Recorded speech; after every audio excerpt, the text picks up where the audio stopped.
La correction du niveau 1 de l'exercice 2 sur les conversions, c'est parti.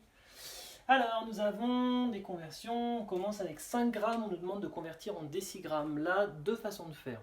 Soit vous êtes suffisamment à l'aise en conversion pour le faire directement mentalement, soit vous avez besoin de la béquille, c'est un peu ma situation actuellement, même moi j'en ai deux.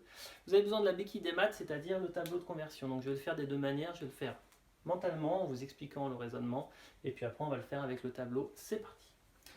5 grammes, combien est-ce que ça fait de décigrammes? Je sais que 1 gramme, ça fait 10 décigrammes. J'ai pas besoin de me casser la tête. Je fais 5 fois 10, 5 grammes, ça fait 50 décigrammes. Si je suis perdu, si je suis encore un petit peu confus dans ma tête, ben je complète mon tableau. 5 grammes, voici 5 grammes. Combien est-ce que ça fait de décigrammes? Il faut que je complète ma colonne, ça me fait bien 50 décigrammes. Et je continue. 7 kilos, combien est-ce que ça fait d'hectogrammes? Alors je sais que les kilos, c'est 10 fois plus que les hectogrammes. Bon, et bien je fais 7 fois 10, ça me fait 70.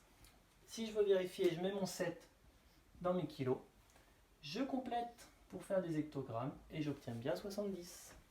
30 centigrammes, combien est-ce que ça va faire de milligrammes? Je sais que les centigrammes, c'est 10 fois plus. Décidément, c'était un peu le thème de l'exercice. 10 fois plus que les milligrammes, donc 30 fois 10, ça fait 300. Je peux vérifier dans le tableau, 30 centigrammes, ça fait 300 milligrammes. 8 kilos, combien de grammes? Ça, vous le connaissez par cœur, vous savez que 1 kg, kilo ça veut dire 1000, donc 1 kg ça fait 1000 grammes. 8 fois 1000, 8000 grammes.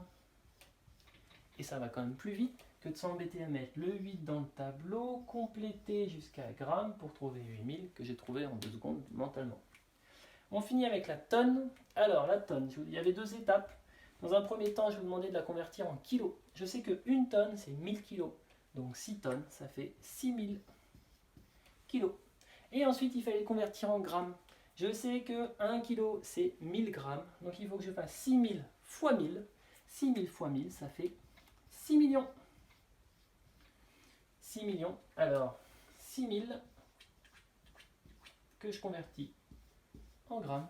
6 millions. 6 millions de grammes, c'est vraiment pas pratique. C'est pour ça qu'on utilise plutôt des unités de mesure telles que les kilos ou carrément les tonnes, comme vous avez dû les découvrir sur l'exercice précédent où il fallait évaluer par exemple la masse d'un éléphant. Voilà pour le niveau 1. Je vous retrouve tout de suite pour le niveau 2.